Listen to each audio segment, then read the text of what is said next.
Live. Hello, everybody. Welcome to another episode of This Week in Real Estate, hosted by yours truly, the bearded men of real estate. My name's Ray. Say hi, Dan. Hi, Dan. How are you? And that is Dan. And we've been doing the show over 4 years now, sir. Dude, I know. it's That's been a great run. time. You know what? And what I can't imagine is the amount of money and prestige and fame that we've gotten from this show. I'm so. Oh wait, it's ridiculous. I cannot imagine. You know, one thing I can't imagine is having lunch on Wednesday. I know. I'm done before lunchtime. I'm done by 11:30 my time. You just go right through lunch. Yeah, this is literally during my lunch. So hey, Howard Harold Broadsley says, "Good evening, gents," because he's one of the fellas. I'm sure there's more, but he's one of the fellas that makes this show a worldwide sensation. He's joining us all the way from Israel. So thanks for chiming in. Nico, he's joining us on Facebook today. What's up, Nico? Thanks for joining us, man. He's normally a Clubhouse guy. So I did mention Clubhouse. We're on Clubhouse. We're broadcasting live in the Real Estate Networking Club. So if you are in the Real Estate Networking Club, please feel free to jump up to the stage, hang out with us a little bit. I can't hear you until I mute the button, but be sure you're following the Real Estate Networking Club. There's a little text with the greenhouse. Click that greenhouse. Make sure you follow the club so that you get cool notifications for awesome rooms just like this one. And when you participate and contribute and stuff like that, and we kind of vet you a little bit, we'll make you a moderator. So those moderators that are up here aren't just people. Those are people that we've had relationships with that we can trust. And so feel free to follow any of them. Relationships. Yeah. And what's up, Matt? How you doing? Relationships. Yeah, hey. Matt Malarsh.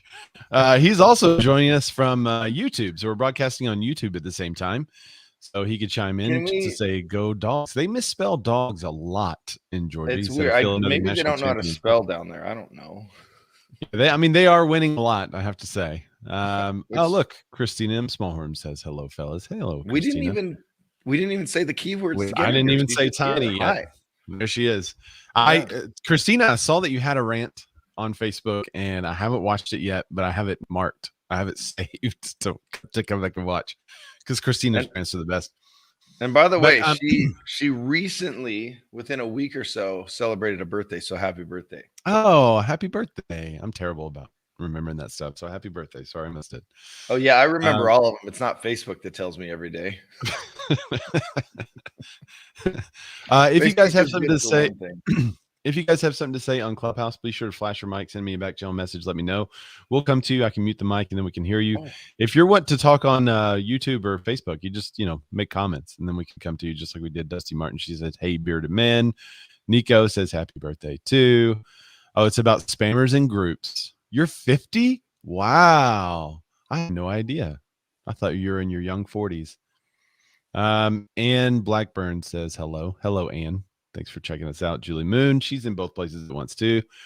So anyway, thank you guys for participating.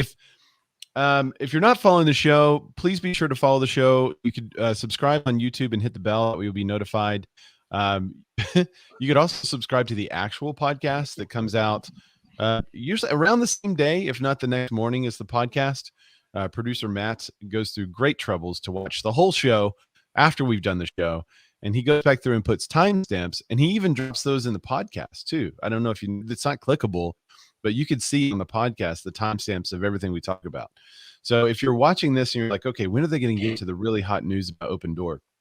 Just go down to the description if you're watching the replay, and there is going to be a timestamp. You click the timestamp and you'll zoom right to it. So you don't have to suffer through all of this banter that's been romanticized by the viewers. They love the banter. And the banter has gotten so good that our viewers and our Facebookers and YouTubers they actually banter on their own. Right, they're bantering among themselves. Really, this is awesome. Yeah. We won last night, Ramsey. We won last night. I don't know what you're talking about. Julie Moon. See, they're all talking to each other. We love it. So, and that is part of the thing that makes our show different. We don't do a recorded podcast on purpose because we honestly believe that we will all get more from the show if we all contribute to the show. So we do it live, that we could take your comments live and talk about some of these articles, which, speaking of, Last week was quite the week.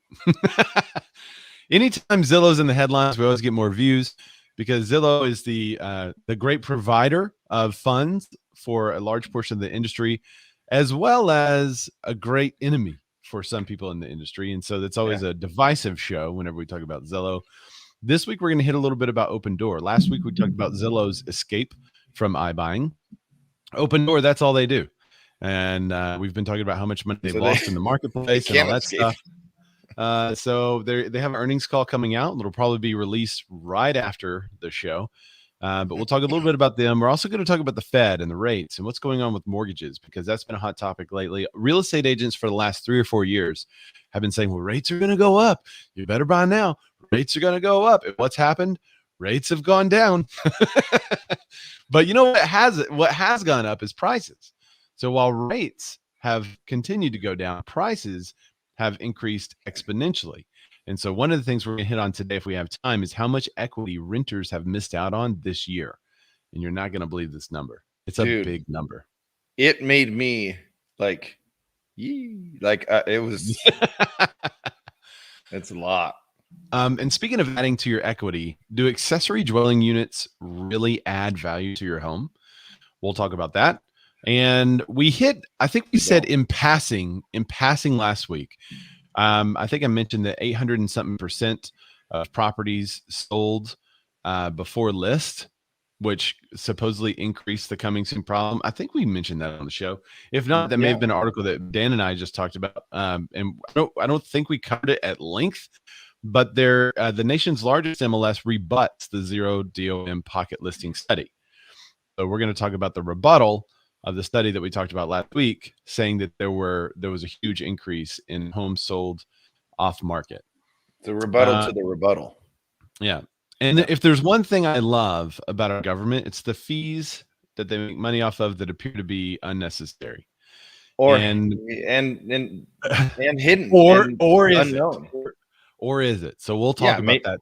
Maybe these were needed. Yeah, if you're watching live, you want to know ahead of time, just Google adverse market refinance fee on mortgages. The government made a little bit of money off all. And we have hit that on the show before briefly. I don't know if we did any articles about it, but it has been brought up before when it was removed. So it has been removed somewhat recently, but it was there for a while. Julie Moon says, I'm starting a banter podcast. I'll send you the link. Okay. Thank you. Can I be your co-host? And it'll be called Banter with Danter. Real banter. Yeah, because real estate, get it? Real banter. This real is Danter. We're just making you money here, Julie. We're just making you real banter with Danter. And then it'll be great because we won't have to do it on the show anymore. We'll just, hey, welcome to the show, everybody. The first headline, and we'll go. No more banter because Julie will do it for us.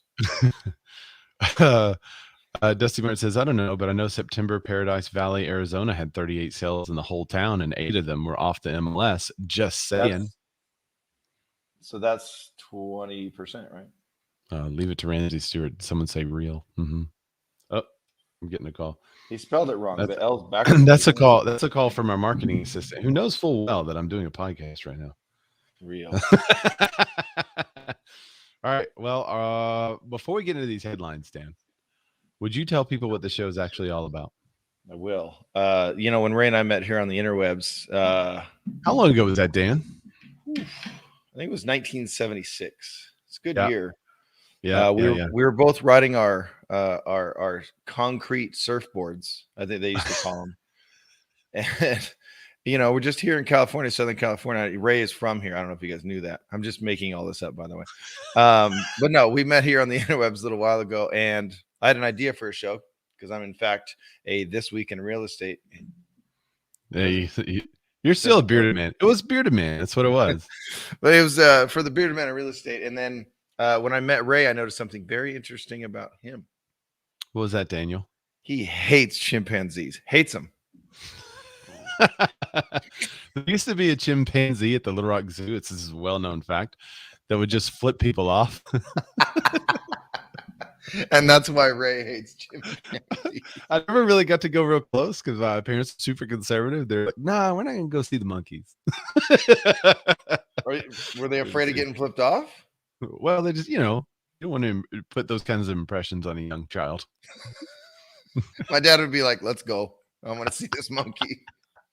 But I obviously noticed that he's a beautifully bearded man. But what I also noticed that he loves giving value up front to not only his clients, but also to humans in general. So the show is about being more as an agent, but also being more as a human. One of the ways we think it's important to be more is by knowing what in the world is going on in real estate today. Because if you don't know this stuff that's happening, then how can you give your clients good advice about what they should do with their largest investment? So just knowing. I just saw the message. That's good. Oh, the private. Okay. If you know what is going on and your client says, well, we're thinking about selling this year, but we were thinking about actually waiting until next year when home prices have gone down a little bit. If you know what's going on, then you can advise. But if you don't know what's happening, nah. So your dad said, darn right on the go to see those monkeys. Darn right. Yeah. You take me right to see that dang thing. Hey, look, it's flipping you off right now, son. Check that out. Son, only do that when you mean it. Yep. All right. Well, are you ready to get into these headlines? I am. I wanted to say something though. All right, we'll wait. Yeah, if you're in Clubhouse, see if that plus button works. Just test it out. See if it works. Just click it and then press it on other people and see what happens. We'll see. Me? No. I was telling other people in Clubhouse, but yeah, you should too. I know, because something's up. All right, yeah, I'm ready. Let's go. Matt Lamarche was saying that it's not ping. The notifications are different now from the update. I got to get more detailed information from him later. We'll do it live on the show, so everyone will love watching that. No, I wanted to ask about that, and we can do it live, but we have Dusty here, so I wanted to remember that Arizona article I sent over? Oh, yeah. Yeah, so maybe we'll hit that just to get her opinion if she has one on it. So anyway, but yeah, I'm ready to rock. All right, let's go.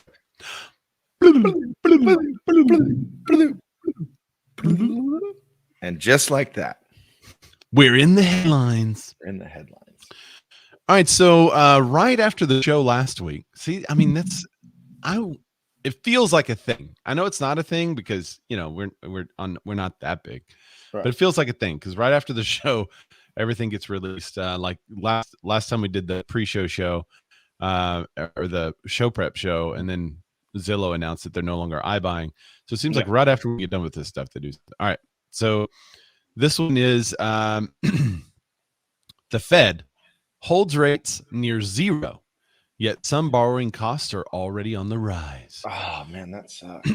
So this article really came out about last week. Oh, man, look at all the pop-up notifications. No thanks. Subscribe, get pro. They're trying to do the Housing Wire Pro thing. CNBC's trying to do that now. All right, even though the Federal Reserve didn't raise the benchmark rate Wednesday, the days of low rates are clearly numbered. All right, here it is. Like, agents, this is your chance to actually say rates are going to go up and be right. Reports of hotter than anticipated inflation have paved the way for the central bank to unwind last year's bond buying, while the Fed said that interest rates will stay near zero for now. The tapering of bond purchases has been seen as a first step on the way to interest rate hikes. That will inevitably impact what rates consumers pay. The rest of this article is from CNBC. It goes into how borrowing rates will rise. Here's a quote from Jacob Channel. He's a senior economic analyst at LendingTree. He says that if they haven't already, now could still be a good time for some borrowers to consider refinancing, even though rates are rising. They're still relatively low from a historical perspective. So everything, it's inevitable. It's going to happen. Rates are going up. The sky's going to fall. Rome is burning. And just to kind of quickly define, we've talked about this a couple of times, but always just to kind of mention it, to summarize the Fed as best way I can, the Fed has a two-part job, right? They want to maintain full employment and they want to keep inflation from happening. So they lower rates to get businesses to borrow more money, to be more productive. So they have to hire more people. They try to hire more people. That unemployment rate gets down towards 4 or 5%. And that's kind of considered full employment. When that happens, if money's still cheap, businesses are like, wow, money's still cheap. Let's start buying stuff. So they make a bunch of orders. And so, people are starting to build homes, and there's these companies that are thinking about expansion across the country. And then consumers are like, ooh, we need to order this. We need to order this. We need to order this. I mean, just check out IKEA. They're almost sold out of stuff. And what happens is the producers say, well, we can't really keep up with the amount of orders we have. So we have to raise prices. That is inflation. So right before all those prices are going up, the Fed is supposed to act, and they usually act very slowly and start to alter their behavior to make rates start to tick up so that there are few orders going for stuff that causes prices to rise more than the rate would. So that's basically the fastest summary of the Fed that I could give you. And that being said, I feel like we should go right to some of these other articles because they're all kind of connected here. The first 4 or 5 or maybe 3 or 4 articles that we have. First 3 or 4, yeah. So the next article says, so you guys can see it. Sorry, live producing. We do have an opening for a live producer if you want to do it. Mortgage rates dropped for the first time in weeks, and sub-3 refinances are common. Wait, what? What's funny is there was a quote in the other article that that we really didn't mention. It said the time to get sub-3 refinances are almost over. It's gone. And then when you see the headline, and sub-3 refinances are common. So mortgage rates have fallen for the first time in a month. So if you last week heard what the Fed was saying, and then you went on Facebook and was like, oh my gosh, guys, this is time to buy. Rates are about to go up. Mortgage rates have fallen for the first time in a month. A closely watched survey shows, and while America's benchmark mortgage rate remains above the 3% threshold, much cheaper rates are widely available. The lower rates, a welcome development for buyers refinancing homes, are likely a short-term blip. And that's the key differentiation to make on your social media as you talk about this stuff. With the economy on the upswing, the Federal Reserve set to undo its policies and have been holding down borrowing costs. If you've been wanting to refinance to a lower rate, basically now's the time. Don't wait any longer. It goes into some of those details that we won't dive into about the specific rates and where they are, but interesting juxtaposition to maybe what the other one was. And then at the same time, this one came out. Is this today that this one came out? Mm-hmm. So this one's also on CNBC. Like every time that there's a warning, like, ooh, rates are about to change. Rates are going to go up a whole lot. We have these articles. Borrowers rush to refinance. This is a week later than the other one. Borrowers rush to refinance as mortgage rates drop for a second week. That's weird. It's weird. It's super interesting. I mean, I know there's people that have a far better understanding of how the actual rate fluctuates than I do. Right. I just have kind of a basic understanding of the Fed's job and some of the levers they pull to make things happen. But the economy as a whole affects rates too. It's just mortgage rates fell for the second straight week last week, and that helped to boost refinance demand. As a result, total mortgage application volume rose 5.5%. But, most of the people that watch the show are realtors and lenders. Lenders really care about that refinance because they're making a lot of money off of it. But one of the things that real estate agents are looking at is mortgage application. Mortgage applications to purchase a home increased 3% for the week, but were 4% than the same week a year ago. Which there's been a big discrepancy there, right? Like, yeah, it's lower and it's 19% lower than a year ago. And there were big discrepancies. So now it's much closer. So it's very interesting to have this happen in late October.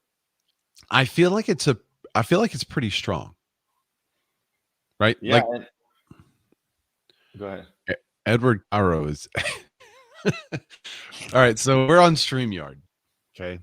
And whenever somebody, like if you guys like it, right, you can hit the heart, you can hit the thumbs up, you can hit the laughing emoji, or you can hit the meanie face, the angry emoji.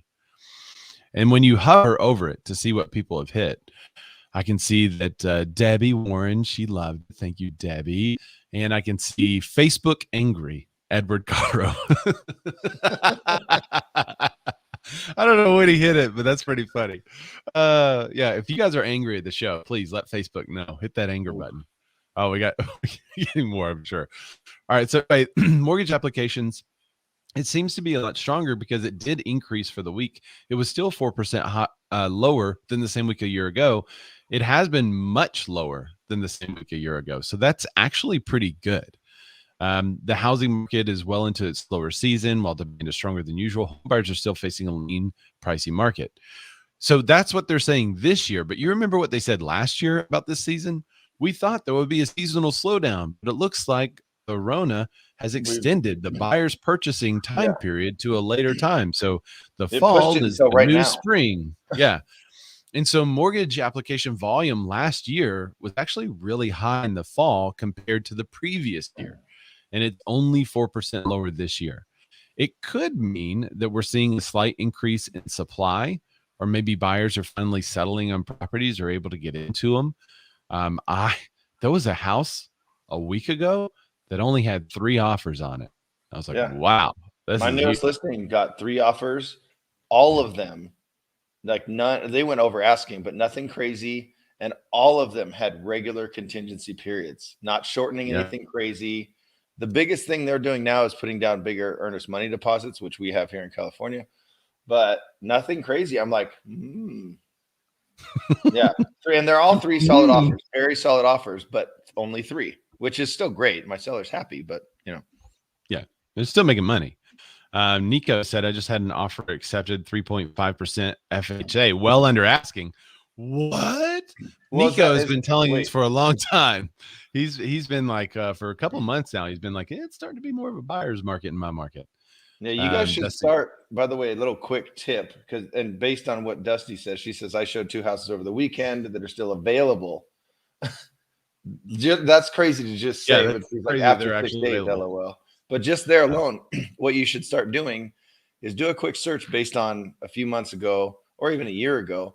And then now, what is your average days on market? Not just your listings, but overall. And then take that to your sellers. Like, hey, the market is softening a little bit. Or take it to your buyers. Hey, if you were on the fence about buying, now might be a good time. We're actually getting through a weekend on houses now. Yeah. And we found one. This is the, you remember the old Phelps face meme where like he was happy and then he was like making this really mean face trying to prepare himself for swimming. You remember the Phelps face? Okay. Michael Phelps. So I made a Phelps face meme. It was like Phelps like really happy, and it said made an offer on property that's been on the market 368 days. And then it shows the mean face notified of existing offers. Oh, dude. And that's like what it was. Drives me insane. Yeah, that was years ago. But I'm starting to see that more now. There was a property that was on the market for 92 days. We went and saw the property. It got an offer that night, not from my buyer.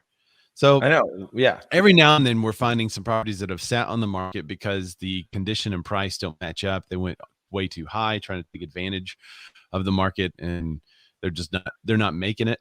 But if you're a buyer out there and you're like, oh yeah, there's this one property down the street I'm thinking about buying. It's been on the market 132 days. We know it's overpriced. It's not. They have offers. Condition. You might want to go. You might want to go make an offer if you're thinking about it, because I think buyers may be settling.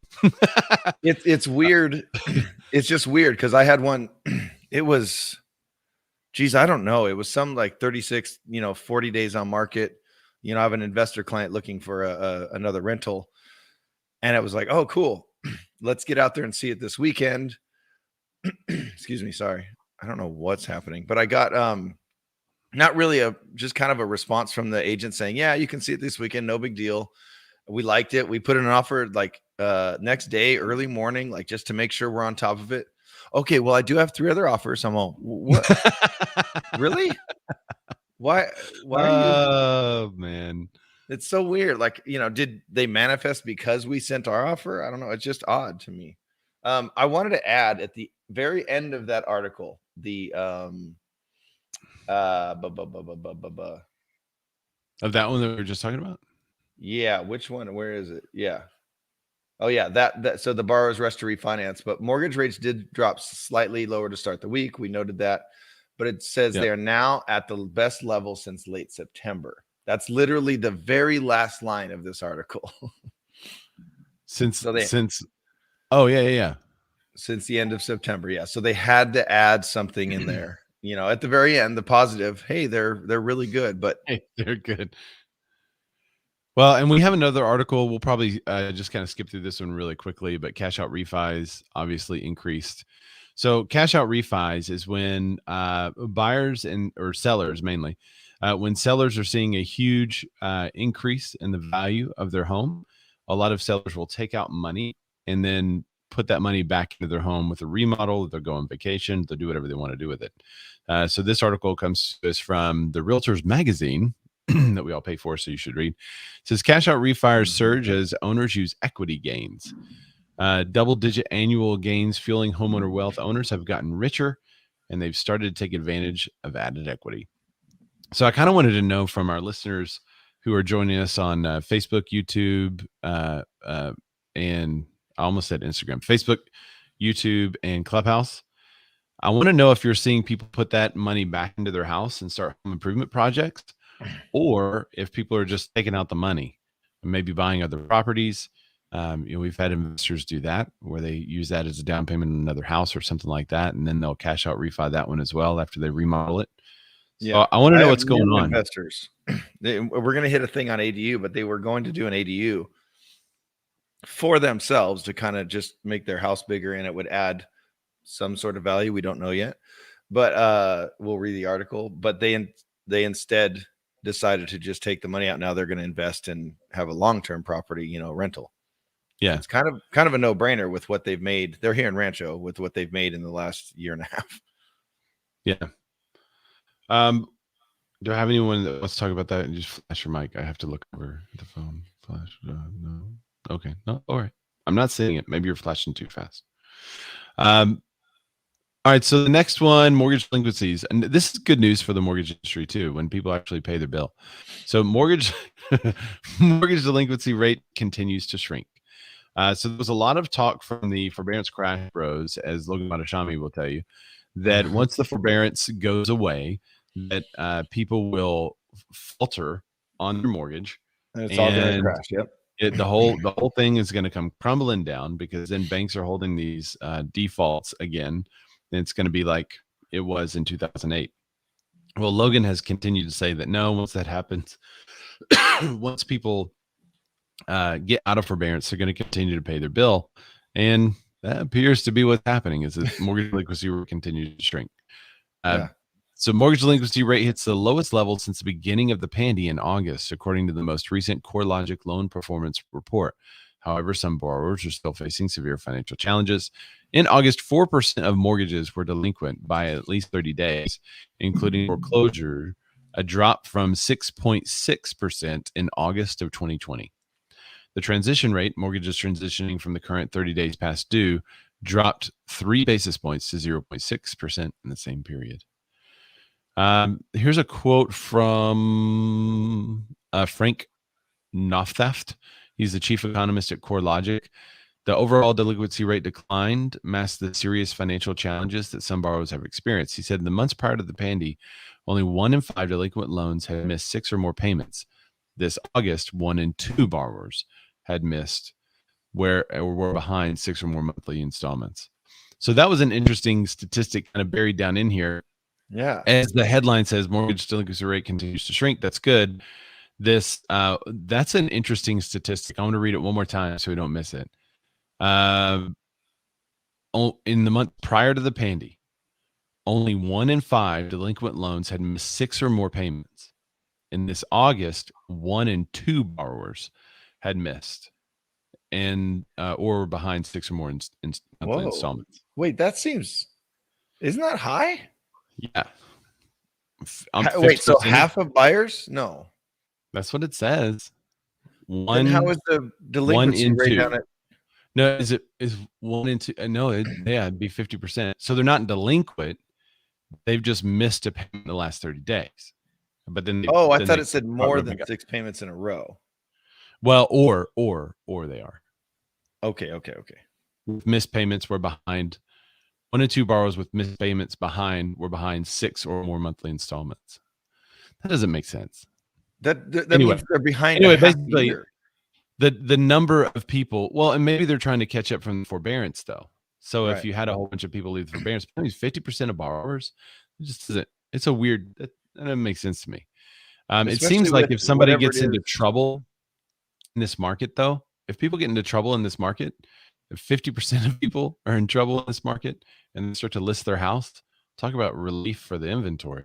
Exactly. You're going to have a lot of opportunity for buyers. And I don't know which article investor. we have one coming up, but it says there we have over 9 trillion in equity coming up. I think it's the renters one. Yeah, 1 and 2. Oh, this is. Oh, I'm sorry. All right, let me. 1 and 2 borrowers with missed payments were behind 6 or more monthly installments. There you go. So out of the people that have missed payments, they changed it. He changed the. All right, in the months. I'm sorry, guys. In the months prior, in the pandy, only 1 in 5 delinquent loans had missed 6 or more payments. So of the delinquent loans, only 1 in 5. Okay. I was gonna say half of that's got to be a typo somewhere. My bad. It's been a weird day. Well, it's still hard to adjust when we see people spelling dogs wrong. Well, you know what I mean? It's hard to come back from that. Oh, he's not even in Clubhouse anymore. Well, my my issue. Well, there's just been a lot. It's been a lot, especially so today. I don't think I told the live audience. I told the Clubhouse audience. I've been Nico wants to explain something. Okay, good. I'll bring you up, Nico. As we were going live, as we were about to hit bam, let's go.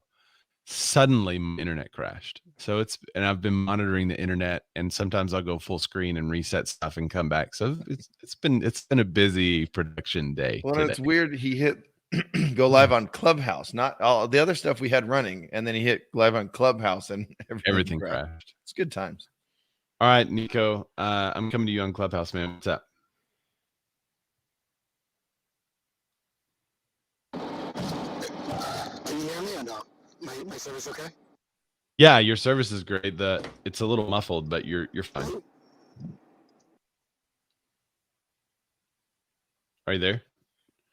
Oh, I can hear you. I forgot to unmute on Clubhouse. My bad. I can hear you. You're doing great, buddy. You're doing good. You're okay. So am I good or no? Yeah, buddy. Okay, cool. All right. So this is what I think. 5 to 10 years from now, I believe everything's going to get screwed up as far as the market. So anyone who's on forbearance, if they choose to modify their loan, whatever the back portion of their loan that they owe is going to get kicked back to the end of the loan as a principal, as basically a payment. So basically, if they refinance or sell the house, they have to repay that bulk of money if it's $30,000, $40,000, $50,000. So the sellers at that point are going to try to make money and sell their houses for $40,000, $50,000 more. So I think 5 to 10 years from now, the market's going to get all screwed because the house is going to be going on the market overpriced. But the only. And also, if I can add one more thing, since Veterans Day is on Thursday, I'm going to thank all the vets and thank them for their service. Yeah, thank you, vets that listen. And Andy, he's on the phone right now in Clubhouse, but he's changed his profile pic there to his service. That's a great pick. Cool. Nico, I think the only flaw I see is that in the history of the recessions, home values have increased in all but 2. So I think home values are going to continue to go up. So 5 to 10 years from now, if home prices have increased 3 to 6% in markets in general, which is way down from what it has in the last 2 or 3 years, then I think they're still going to be able to get out of it, even with the added, back payments from their mortgage onto the back side of the loan. Well, and just from the last year and a half. No, you're right. But what my thing is, we know how greedy some sellers are. When you tell them, hey, your proceeds are going to be, say, $80,000, but hey, you have to pay $50,000 of those proceeds back to the bank. So all you're really walking away is $30,000. That's why I think the sellers are going to start increasing and trying to sell their houses for more than they're worth, just so they're not losing that $50,000 that they truly owe. Yeah, I could see that, but I'm wondering I'm wondering if the sellers that have equity, like let's say, we gotta find some numbers. We gotta find some numbers to figure this out. Of the sellers who used forbearance, how many of them were only in their house a year or 2? Because I think they're the ones maybe at risk, Nico. We're the ones that have been there 5 to 10 years that use a forbearance. It might just chop up a little bit of their equity. But when we refinanced, we realized how much equity we have because they just did the desktop appraisal for way more than what we paid. And it went right through. It was like easy. I'm like, wow, that looks great because of everything that's happened around us with the market. So I don't know. It's almost like a refinance whenever they went through the forbearance process and loan modification and all that. I know there's like 5 or 6 different ways that the government was encouraging these servicers to work with people that were in forbearance. So it may depend on the type of forbearance that they're in, or the type of, the type of condition that the loan is in, or that the person is in themselves. But I still feel like even if they were way behind right now, most people could sell and get out of it without being foreclosed or short sold, and unless there's just some really major bad choices because of the increase in equity that the sellers had even just this year. Well, that's part of what happened 15-ish years ago. People were like, dude, my house is worth so much, I'm gonna take, and they would take out every single penny to even out, with their houses worth 800 grand, they would take out enough to where they're even, and then everything kind of went upside down because all of a sudden everything crashed. But I think so. Dusty says it right there. Not only the next one up, not only will home values increase, we have to remember that we are just now where we should have been if the last crash had not happened. The next correction will be normal. And remember, a correction is defined as a 10% adjustment. So that's not a crash though. So if your house is worth, 500 grand, I don't know that it's I don't know. It'll be, is it a direct 10% adjustment in price, or is it a 10% adjustment in the volume of solds? Right. I don't know. It might be one or the other or both, but that's still a big difference. If things started going down by 10% fairly rapidly, people would kind of freak out. Dusty's husband, a former Arizona state treasurer, who predicted the recession, explains it like a Nike swoosh: a hard fall in 08 and 11, and then a long 15-20 year climb back to normal. Yeah. She said it's only been 10 years, so we still have 5 to 10 years worth of Great Recession recovery to go. I think it might be less than that because the Rona sped it up quite a bit.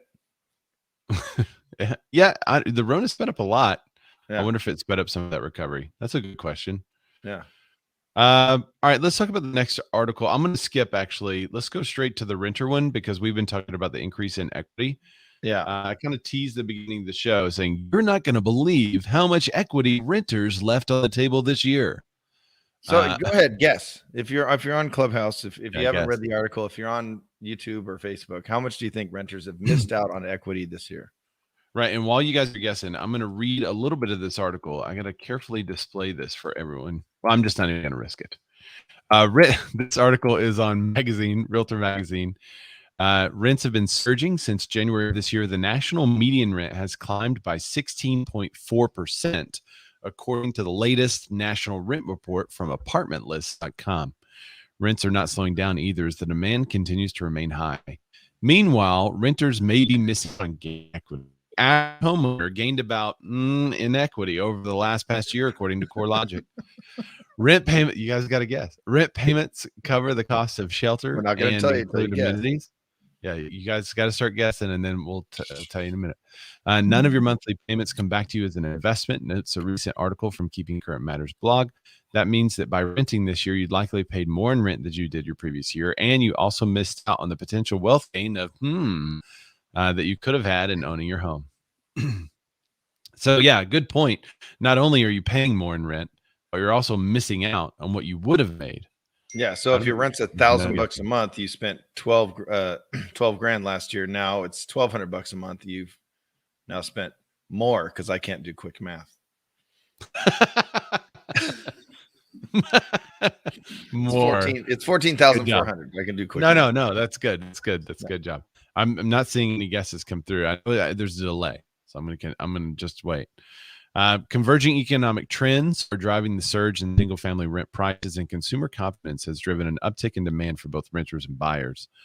Molly Bolsell, she's an economist at CoreLogic, recently said in the release that the ongoing preference towards more living space and slim for sale inventory is forcing would-be buyers back into renting. That was also one of the predictions at it wasn't the forbearance crash bros. It was the other crash crowd that that Logan was talking about. They're saying, well, you have all these buyers, and as soon as those buyers are in the market, and then they are fed up with the market, and they rush just to go ahead and rent a spot, then they're stuck in that spot for a year, and they're never going to buy for a year. No one else is going to buy it, right? And suddenly you have so many new buyers, and then just like Susie Norman said, your home is worth half. Oof.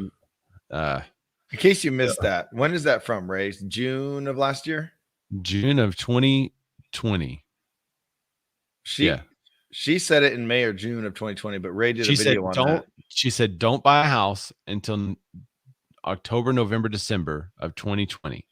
Because if you bought that summer, you could potentially be buying a house that would then be worth half in December, November, October, whatever. And we're not adding any info, any text or anything to what she posted. She literally said, if your house is worth 300 now, in September, November, December, it'll be worth half or 150,000. She said that.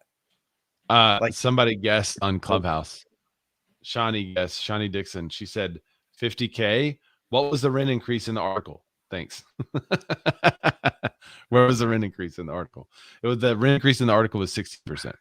16, yeah. Yeah. She's read the article. You think she's read the article? 50K is a lot, though. That seems high. That's high. It is high. But I I'm just kidding. I don't think she's read the article, but that is high. That's higher than I would have guessed. Howard Broadsley says he remembers that segment of the show that we talked about that. I'm not getting any. None of you are guessing on Facebook or YouTube, but I could just someone type in a number and we'll give it. Type in a number. I'm not gonna. Ding, ding, ding, ding, ding, ding. Are we gonna get demonetized, Ray, because I hummed that? All right, 15K. Thank you, Nico. Nico guessed 15K. And he nailed it. Says, congrats, Susie. You just cost your followers 30% equity in the house they should have bought a year ago. All right, so Dusty Martin, her guess is 30%. Nico says 15K. Right, and then what's 30% of the average home value? Median is what, 364 right now? So yeah, do that math. 10 is 30, half of that 45. 90,000. Is it 45ish? Oh, okay. 45ish ballpark. I'm low, but I don't know. Somebody do the math. All right, you're all wrong. Shiny was closest. It's $51,000. To be exact, it's $51,500 you could have had by owning your own home. Her median is 420, so 10% would be 42. Dude, Wait, that's a lot. Howard does the old Price is Right. $1. There you go. Boom, and he nailed it. Actually, he missed. Shawnee was closer at 50K. Now this is just another version of a different article we did earlier in the year. I think it was June we did this article, which was we talked about the home price increase since January. Yes, sellers have made, was it 33K or something like that in the last 6 months since the beginning of the year? So this is just a different version. Now the focus on renters. If you would have bought January 1st, you would have made $51,000 this year. Yeah. So this article is on Realtor Magazine. It would be a great one to screenshot and post it on your stories today. Yeah. And maybe ask your people, are you still renting? All right. So let's talk about a controversial government fee. This one just chaps my hide and it grinds my gears. I don't know. Hey, I'm just trying to be controversial on the show here so we can get some viewers. But if there's any lenders in Clubhouse, Facebook, or YouTube, let us know, because this one I would love to ask some questions. Yeah. Oh, hey, Peggy, Michelle, Derek, Kathy, Elk. What's nice? Thanks for the show. Hi. All right, here we go. Fannie and Freddie Mac made $5.3 billion from the adverse market fee. That's pretty good. The money Fannie and Freddie earned from the adverse marketing fee paid for nearly the entire cost of the agency's Pandy relief options, according to the Federal Housing Finance Agency. The March 2020 Careers Act was meant to blunt the impact of the Pandy's economic toll on homeowners by letting them defer mortgage payments for an initial year without penalty. The legislation also placed a moratorium on foreclosures, which the FHFA later extended to July 2021. By deferring payments and foreclosure actions imposed significant costs on the enterprises, the Inspector General report said. How much? FHFA estimated the forbearance and foreclosure programs will cost $7 billion to $8 billion. Sorry, $7 billion to $8 billion over the next 2 to 4 years. The FHA's Division of Research and Statistics until recently led. Oh, blah, blah, okay. I don't want to get into too many of the. You guys can read most of that stuff on Housing Wire. The number of homeowners who participated in forbearance at some point over the past 18 months now climbed 7.7 million, or approximately 50% of all U.S. mortgage holders. Black Knight reported in October. Keep in mind that those were foreburned. Some of those just they would call and ask about a forbearance program, and they were suddenly put on the forbearance program. Yeah. Which we created a late night television commercial for. Just look up the word foreburned, and you'll find that. All right, so we have a dissenting opinion. So this one is also on Housing Wire. Let's see who wrote this one. The first one was written by is that the one I sent? Cromry, yeah. And then this one was from November of 2020. You want to highlight this one, and I can bring it up? Yeah, I'll bring it up. Yeah, so this one was about that adverse market refinance fee on mortgages and saying it's unwarranted. So it says and this is from David Stevens. And remember, this is a year ago, a year and 8 days ago. The fee has nothing to do with risk. It's about building up the capital of Fannie and Freddie. So this isn't current. This is a year ago when it first was announced. Fannie and Freddie released their Q3 earnings last week, reflecting a combined $6.7 billion in net income, up significantly from the previous quarter. This strong performance was not unexpected, but makes the upcoming 50 basis point adverse market refinance fee more puzzling. So they're already making money.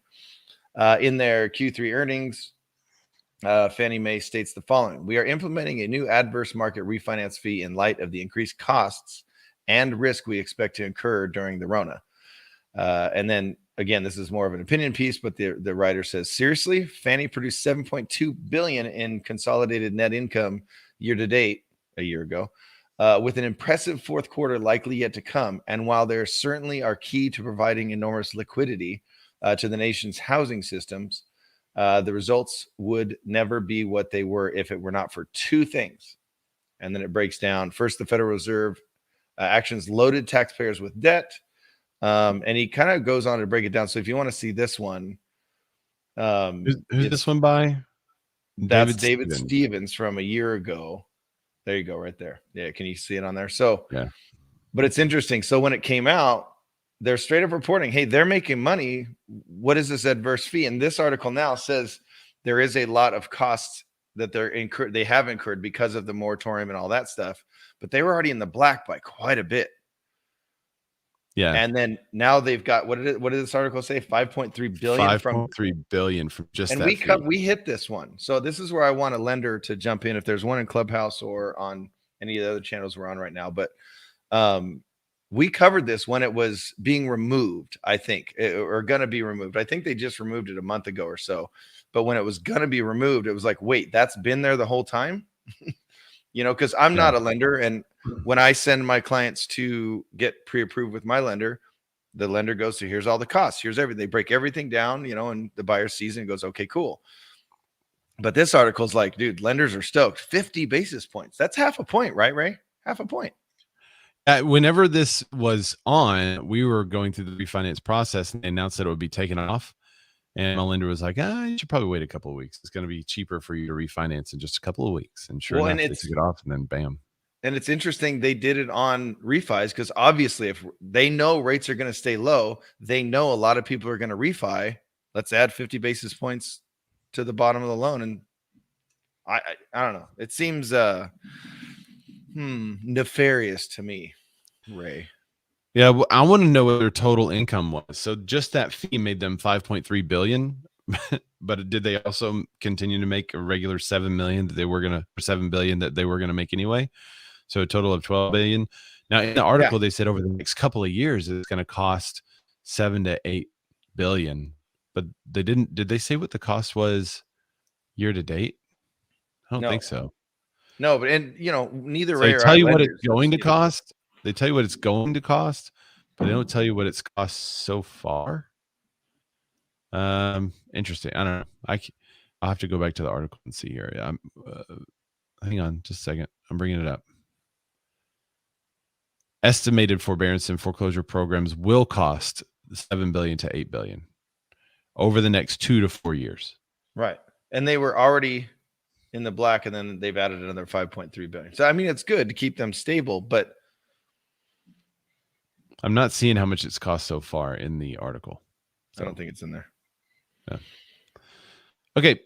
Speaking of rebuttal, let's go to our next rebuttal. Nation's largest, that's the Zero DOM pocket listing study. Last week we talked about a new pocket listing study that said the increase in homes sold in 0 days on market was 804% or something crazy.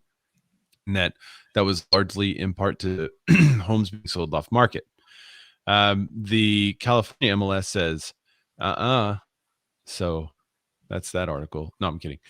Nation's largest MLS rebuts it. California Regional MLS CEO Art Carter told Inman that NAR's clear cooperation policy has resulted in more listings being marketed to the multiple listing service, not fewer. Dan, you're there in California. Do you believe that? No. I mean, I don't know. I don't do it that way. So, and no one I know does it that way. No one, so I don't know. I haven't seen, I don't like study the MLS to wait to say, oh my gosh, that one sold in 0 days on market. So I haven't noticed an extra jump or a lessening of 0 days on the market, Yeah.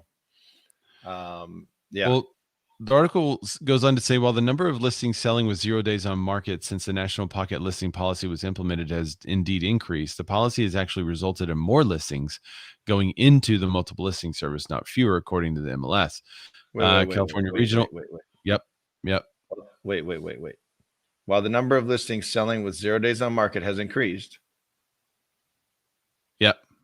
Wait, just right there. What? Isn't he saying? Well, they had denied the 0 days on market's 800% higher. That's true. Yeah. But they think that it's had more properties be input into the multiple listing service, not fewer. California, which has more than wow, y'all have a lot of agents. California has 110,000 agent, broker, and appraiser subscribers. Was one of the 24 MLSs included in the controversial 75,000 too many. Yeah, this 5-part series, I don't think we went into the details of it because I started looking into it and realized it was a 5-part series, and I didn't have time to read all 5 parts. But the 5-part series is on Inman.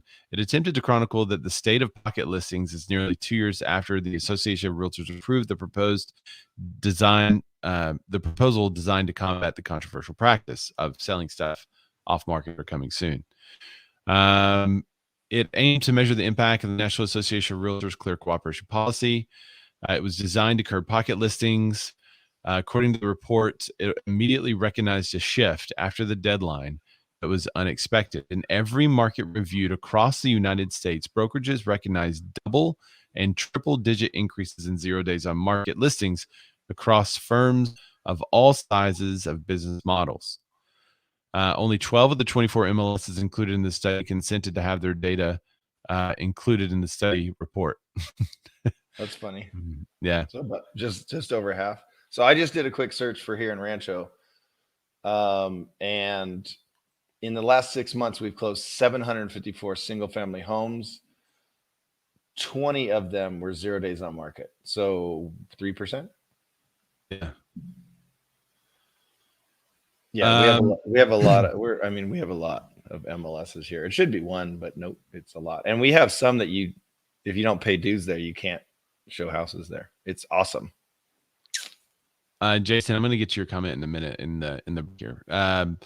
Carter acknowledged that the total number of 0 listings had risen, but said that drawing on a quote, a far larger and more complete data set, Carmels does not believe that the rise is related entirely to the increase in off MLS office exclusive. Wait. So he gives all these stats saying, yeah, it's totally gone up. And here's a bunch of stats that say it's gone up, but I don't believe it's really gone up.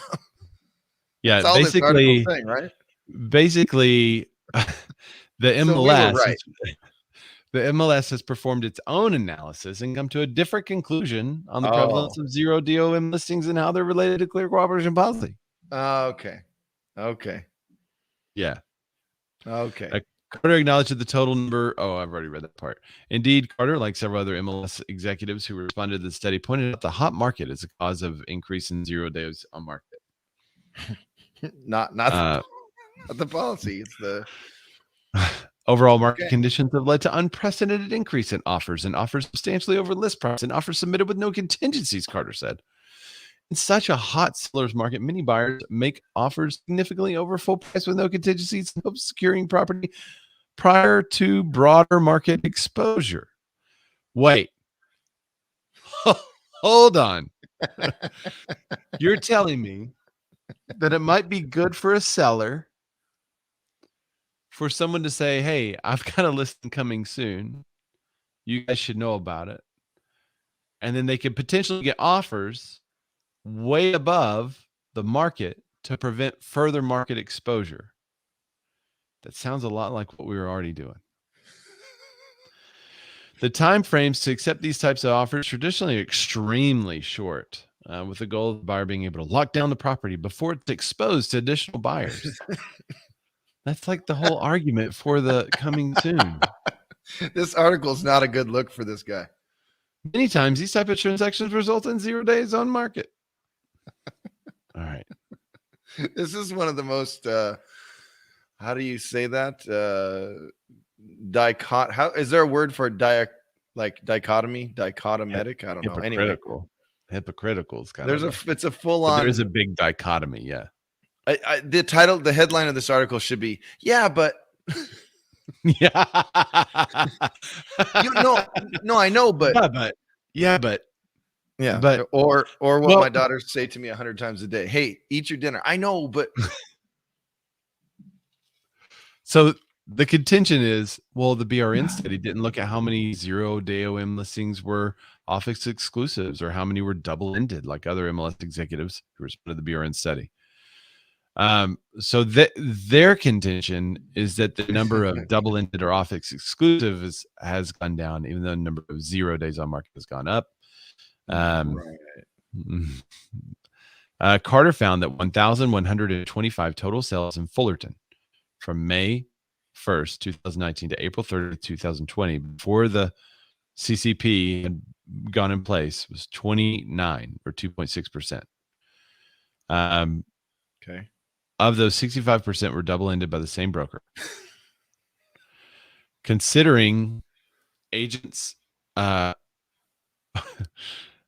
those 65% were double-ended by the same broker, 19 of the 29.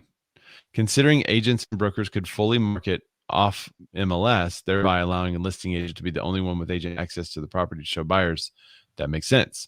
From May 2020 to April 30th, 2021, there were 1,211 total sales, of which 67 closed with 0 days on market. This percentage was higher than the previous year, which was expected.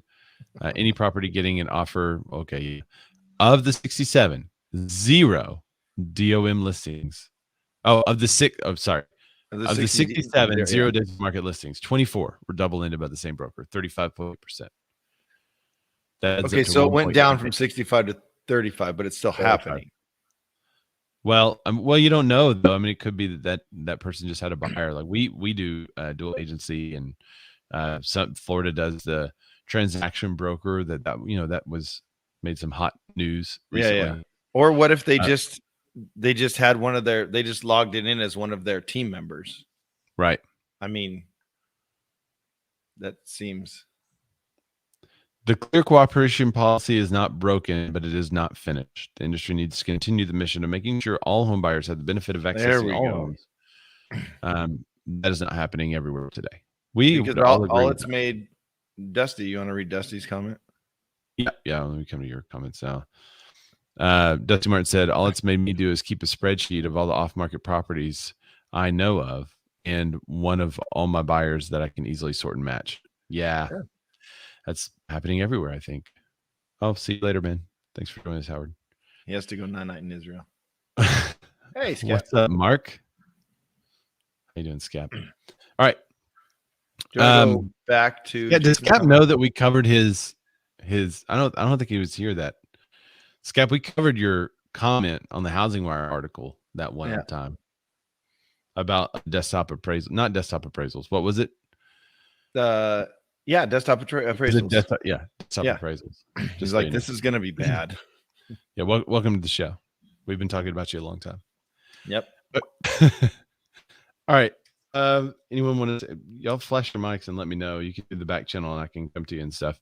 I did want to get to Jason Bates' comment from the earlier Fannie Freddie discussion. He said, "In my opinion, Fannie and Freddie should not be under a conservatorship. They should be on their own. They should be on their own. Only problem is that they are one-dimensional business. No mortgages originated there out of business." Yep. I agree with that. All right. Let's talk about ADUs. Do y'all have a lot of ADUs in Cali? Yeah. We don't have a lot. Well, what's your average lot size for your? Right. You don't really need it. Big. Yeah. 0.18 or 0.22. It's kind of between that and in Little Rock proper. Right. So your study shows 20 grand. Yeah. Study ADUs can add 35% to a home's value. According to accessory dwelling units, also known as granny flats, in-law suites or garage apartments, have been on the rise in the recent pandy. ADUs are growing at a rate of 9% or 100,000 per year, according to a new analyst by Porch.com, which Christina M. Smallhorn, if she's still listening, she may have a little bit to talk about on this. Properties that have sought after properties that have one or are sought after in the largest cities, a home with an ADU is priced 35% higher on average than a home without one, according to Porch.com. So it's got a awesome, good-looking graph here. How are prices of listings with ADUs compared to the average home prices in each city? In Savannah, Georgia, which I'm glad some of you Georgians are hanging out, it's 206% more. Wow. What? So 3 times as much? Cleveland, Ohio, 204%. Stamford, Connecticut, it's 179%. Lubbock, Texas, San Antonio, Houston, Pensacola, Florida, Phoenix, all around 150. Mobile, Alabama, at 142. And then it drops drastically. West Palm Beach is at 142. Long Beach, California is at negative 2%. Yeah. So if you have an ADU, that one's really, because I scrolled through them. The next article down, you can sort it, by city or whatever. And I thought I was looking through the California ones, and it was interesting to me. I guess it's the next ADUs in America's biggest cities. Yeah. If you sort it by city there or state, it was really interesting. I was scrolling through the California ones, and Long Beach is on there. So if you have an ADU in Long Beach, it's worth less. That's weird to me. That doesn't make any sense to me at all. And you could see Los Angeles, 12.17%. That's weird. And in the more congested areas, with the smaller lots, it's a big deal where they've either added on a space or they've converted the garage into something. So it's very, very common.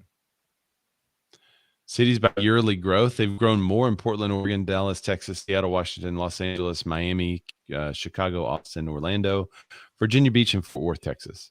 Why would it go down though, especially during the Rona, where people want to buy a house and have everyone in one location, and or that ADU that ADU is now an office and you work from home or whatever it is? That's weird that it would go down. It's weird. Maybe they just don't want people living by them, other people, and so in Arkansas, a big shop. Like if you have a big shop, that's going to go for much more. It's not really a dwelling unit. You're not going to live in it, but you'll put stuff in it, work on a car, all that stuff.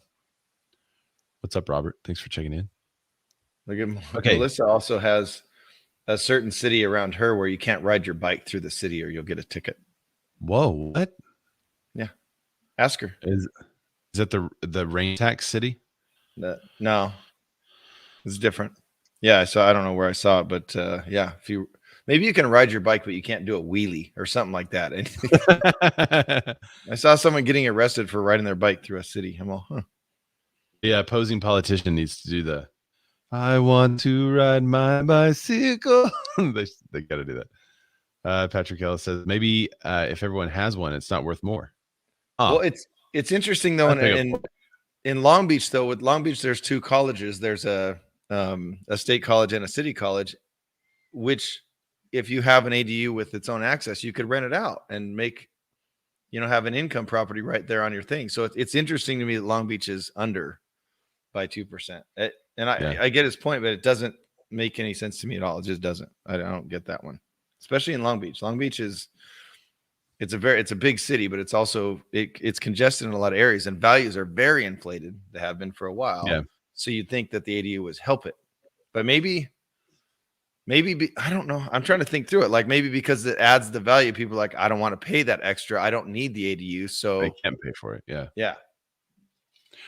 Or maybe the growth is because instead of moving, people are just adding it to their home. They're just not selling it yet.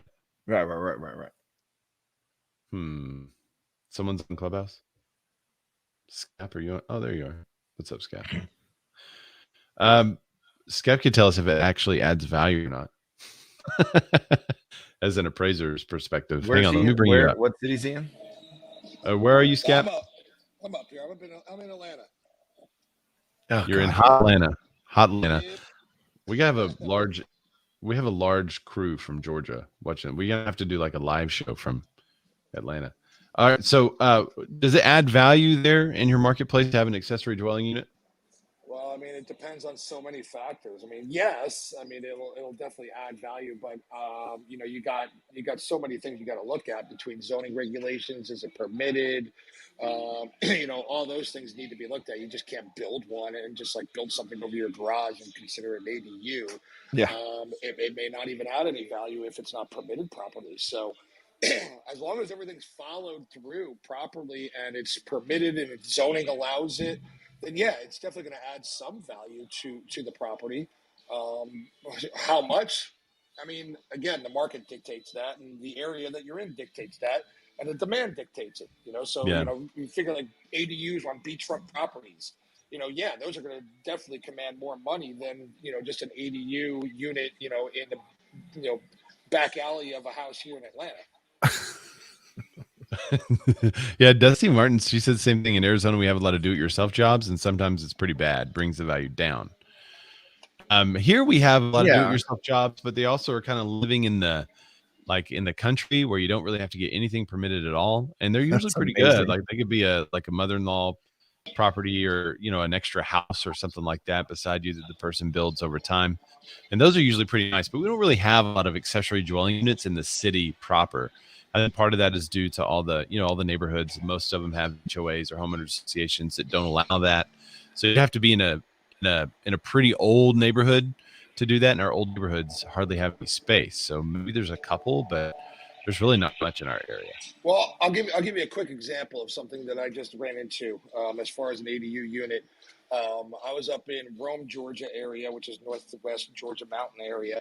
And somebody had built a house. They actually converted it into a duplex at one point. Then somebody converted it into a quadplex. And then they had another building on the outside of it that had been, I guess, a garage that was converted into livable space as well. So, of course, I went and checked with the county and I checked with the town. And basically at one point in time, way back in the day before zoning ever came about, yeah, you could build pretty much whatever you wanted. But it was grandfathered in as a duplex, but like I said, they converted it to a quadplex, which now, per zoning, it is not allowed, period, to have it as a quad. And that extra unit that they built there was a garage, which was permitted as a garage. They converted the whole thing. No value whatsoever on that property. So the guy actually, and this was a mistake of an appraiser and a lot of other people, agents and other people marketing this property. Some poor sap went out there and bought this property, and he bought everything for a considerable amount of money, only to find out when he refinanced and I actually did the appraisal that pretty much the house has nothing has value to it at all, period, because nothing was permitted properly and it's not in the zoning. So if it was to be destroyed by fire, there is no way they could possibly rebuild that house, that garage, or anything the way they have it right now. So you need to make sure of these things when you're marketing them or looking at them, that the zoning allows it and that the proper permits were pulled, because you could be screwing somebody else out there if you're not doing your due diligence. So yeah, That's something I think all agents and everybody should pay attention to when dealing with ADU units or dealing with any kind of unit that you're not sure of. Yeah, that's a good tip. I mean, wise words. Wise words. And I would guess did that guy use an agent? Oh, I don't know. Hang on, let me bring you back up. Actually, he did. He used an agent. The selling agent had it listed as a quadplex, and also had it listed as an ADU unit on there. Dude. And I guess the previous appraiser just didn't do his job correctly and looked through all the zoning requirements. I did, because it's just something seemed funky to me, because it's in the middle of nowhere and it's surrounded by farmland. So when I looked at the highest and best use of this property, I'm like, there's no way that it's a quadplex. It's got to be it's on 2.5 acres. It's got to be single family or something. So everything just didn't make sense. And of course, once I dug into it deep enough, I had to relay the bad news to this guy. So now he's in a predicament because he was trying to refinance. The lender won't do it now. And if he goes to try and sell this property, he's going to have a really hard time trying to sell this property, knowing what he knows now, that this property can't be built that way and it's not permitted that way. So yeah, there's a lot. I have a bad feeling that an appraiser and an agent and a couple agents are going to be getting an earful pretty soon.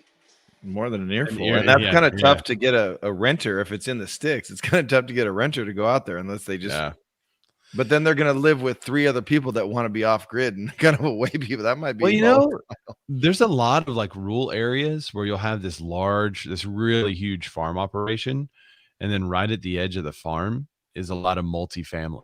And so you have that's where all the workers live. Maybe? Yeah. All right. Maybe he's got maybe he's got something he'll probably make money out of it. Just turn it into an Airbnb. That's all the rage, right? There you go. You know what farmland he could do? Airbnb with views of America. He could advertise it on what's the farm singles or whatever. All right. So farmers only. That's it. Farmersonly.com. Maybe he could sell it. He can't sell it to Zillow anymore, but maybe he could sell it to Opendoor. Oh, I'm going to search right now. Opendoor shares soar as investors predict gains in home buying market after Zillow exit. So fascinating article. Zillow exits the market because they're losing money. I heard a lot of people in Clubhouse saying they weren't losing money. The spread on these sales were really good, but then posting losses saying we lost money. So I don't know the finance guys that are much wiser than me that I always talk about, who invest in these companies that lose money hand over fist. They were swearing up and down that Zillow was not losing money, but Zillow was like, we're losing money on the deal, so we're getting out. Well, some would say, maybe we should analyze this as a business model. Not Opendoor. Nope. They're like, going in. We're better. They basically said in I don't know if this article covers it. I can't remember, but I can't remember where I saw it. They were basically like, well, our algorithm actually works, and that's the difference. It's like, ooh. So Zillow's abrupt exit from the home buying market is leading investors to see an opening for Opendoor. A day after Zillow's stock fell 16-month low, Opendoor shares soared as much as 19%, and the San Francisco-based company, which went public late last year through a special purpose acquisition company, pioneered the instant buying or iBuying market. Yeah, they were the first player, allowing homeowners to sell their property online for cash rather than going through an existing. Did y'all see that the whole thing changed? Rather than go through an extended bidding, sales, and closing process. Opendoor is scheduled to report third quarter earnings next Wednesday, which is today. Zillow is laying off 25% of its staff. We already talked about everything Zillow was doing. This is a quote from Jackson. Wait, hang on. Eric Jackson is a president of EMJ Capital and an Opendoor investor. He equated Zillow's departure from the instant buying to a decision by the host of internet companies to give up on search 2 decades ago, eliminating Google's biggest competitive threats. Y'all remember that when you Netscape Navigator and Lycos and all that stuff? Zillow ceding the market to Open is like the equivalent of Yahoo, Ask Jeeves, Lycos, Excite giving up on search in 2001. Jackson tweeted on Thursday. In a direct message to CNBC, he said the Opendoor's advantage is all about data, data, data. Oh no. Wow. What? My whole screen went white, so I can't see anything. I don't know what I'm gonna refresh StreamYard. You can like the whole screen's white. Man, this is something else, huh? All right, there you go. I'm back. All right. Oh, you're gone. I'm back. You're gone. I know. Dusty Martin said that's some serious shade. He said our algorithm actually works. All right, so I don't know. I'd like to get some opinions on it if Opendoor is going to make it or if they're not going to make it. They've been losing money, but so I'm on their website right now. Yeah. If you go to their website, you can go to Opendoor, then you can go to news and events, and it'll give you. So the last post under news and events is Opendoor to report third quarter 2021 financial results on November 10th. So they're literally watching the show and waiting until we end, and then they'll post it. And if you scroll down to August 11th, you'll see Opendoor announces second quarter 2021 financial results. And did you click on that? Yeah. So it goes through everything, and I'm trying to look for where it would say. So I already know what the number is. What? All right. I don't know the revenue number, but I know the losses. Okay. So revenue of 1.2 billion. Now this is for second quarter.